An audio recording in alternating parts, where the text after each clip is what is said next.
안녕하세요, 이윤호입니다. 자, 오늘도 역시 특징주들을 상승 하락에 나눠서 살펴보는 오늘의 특징주 3월 24일 편 시작하도록 하겠습니다. 시작하기 이전에 좋아요와 구독, 알림 설정까지 한 번씩 부탁드리고요. 오늘도 역시 코스피 코스닥 간단하게 시황을 한 번씩 살펴보고 오늘의 특징주 상승과 하락한 종목에 나눠서 한 번씩 살펴보는 시간 가져보도록 하겠습니다. 자, 먼저 시황부터 보겠습니다. 이제 전일 국제유가 급등으로 인한 인플레이션 우려와 연준의 긴축 행보로 에 대한 이제 경계감으로 인해서 미국 증시가 하락하는 모습을 보였고, 또 같은 이유로 국내 증시 역시 크게 하락하면서 오늘 장을 시작하는 모습을 보였습니다. 하지만 오후 들어서 국내 증시 같은 경우는 다시금 반등하기 시작했고, 오전에 있었던 낙폭을 대부분 회복하면서 이제 장마감을 했고요.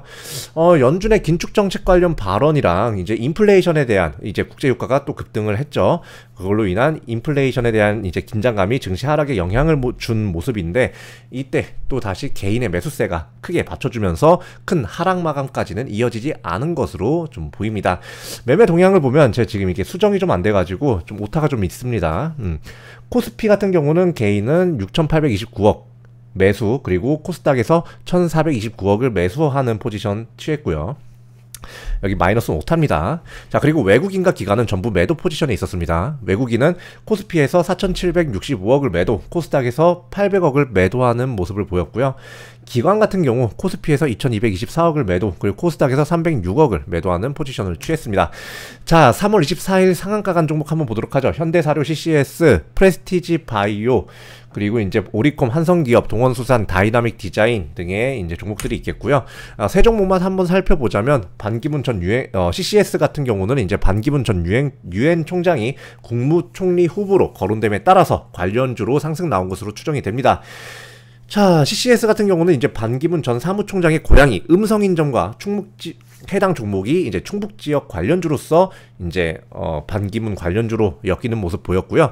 그리고 이제 프레스티지 바이오 파마 같은 경우는 오늘 유방암 치료제인 HD201에 대한 임상 3상 결과를 좀 성공적으로 공개를 하면서 좀 이렇게 상한가 간 모습을 보였습니다. 동사는 항체의약품 개발 전문 제약회사고요. 오리콘 같은 경우는 이제 박용만 전 두산 인프라코어 회장 일가가 두산 지분 전부를 처분한다는 소식에 상한가 가는 모습을 보였습니다. 동사는 이제 박 전 회장의 아들인 박선원 씨가 부사장을 지냈던 회사입니다. 3월 14일 상승 종목 한번 보도록 하죠. 자, 상승 종목 같은 경우, 자, 먼저 동유럽 지정학적 리스크에 좀, 그러니까 이 계속해서 연장됨에 따라서 식량 가격이 계속해서 상승을 하게 되었고, 이로 인해서 뭐 해산물 가격이라든지 곡물 관련 가격들이 상승하면서 크게 상승 나온 모습을 보이고, 그리고 이제 수산물 대체제로서 이제 개육, 그러니까 닭고기가 다시금 이렇게 조명을 받으면서 닭고기 관련주들이 또 이렇게 스멀스멀 크게 상승 보이는 모습을 보였습니다. 그리고 부동산 관련 정책에 의해서 이런 부동산 관련주라든지 건축 관련주들 크게 상승 나오는 모습을 보였고요. 그리고 이제 정책 관련주로서 탈원전 관련해서 또 한전산업이 또 이렇게 강세 보이는 모습을 좀 보이는 하루였습니다. 상승 종목 한번 보도록 하죠. 이스타코 같은 경우는 이제 이재명 전 후보의 비서실장인 박홍근 의원이 출마와 차기 정부의 부동산 관련 정책 때문에 상승 나온 것으로 보입니다.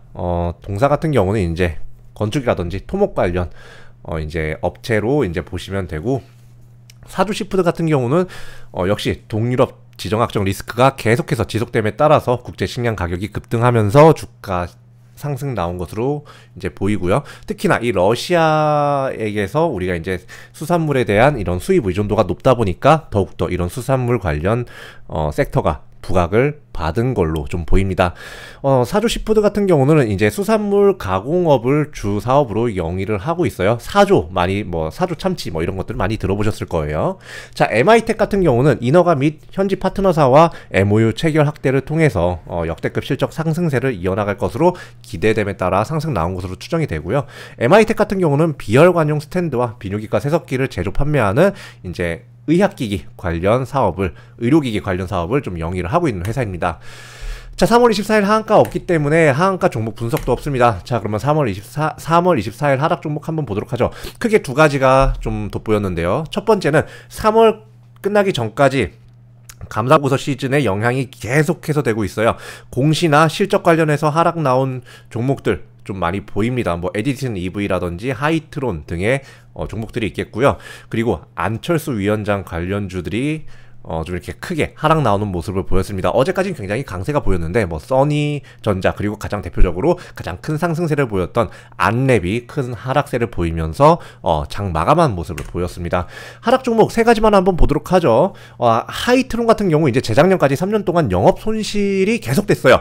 자, 그런데 작년 실적, 그러니까 2021년 실적 또한 영업 손실 를 유지를 하고 있음과 동시에 이제 사업보고서 제출 기한 연장 신고서까지 공시를 하면서, 그러니까 한마디로 사업보고서 제출이 좀 이렇게 연기된다, 좀 이렇게 좀 늦는다라고까지 공시를 하면서 하락 나온 것으로 추정이 됩니다. 안랩 같은 경우는 이제 윤당선인 측에서 안 위원장의 국무총리 임명설에 대해서 선을 그었어요. 예, 이와 동시에 반기문 전 유엔총장이 새 국무총리로서 거론이 되자 이 안 위원장의 국무총리 임명설에 의해서 큰 상승 나왔던 안랩이라든지 써니전자라든지 이런 종목들이 크게 하락 나온 것으로 보입니다. AB프로바이오 같은 경우는 이제 얘도 역시 감사보고서 제출이 늦어지고 있어서 우려감에 하락 나온 것으로 추정이 됩니다. 자, 이제 3월이 거의 다 가고 있어요. 감사보고서 시즌이 거의 끝나가고 있는데, 이 감사보고서가 사실상 이 지뢰라고 봐도 무방할 정도로 굉장히 큰 하락세를 보인 종목들의 대부분이 이 감사보고서, 그리고 연달아서 나는 실적 악화, 그리고 적자 연속으로 인해서 큰 하락을 보이는 그런 장세였어요.